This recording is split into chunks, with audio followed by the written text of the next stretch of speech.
At Window Design Center, we're really interested in new tools, and I'd say we're a very technology-forward company. And we chose to use the laser scanning on this project because the sizing is so sensitive.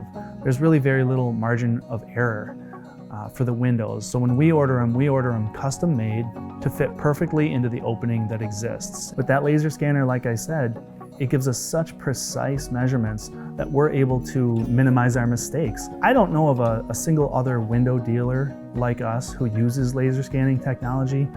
It's an advanced tool. It requires an advanced skill set.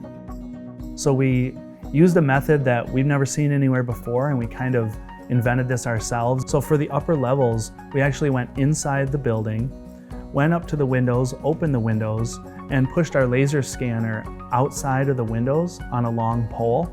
It actually was kind of like putting it out the window and looking back at the opening. So that way we're able to get a really good look up close at each window's masonry opening with the scanner.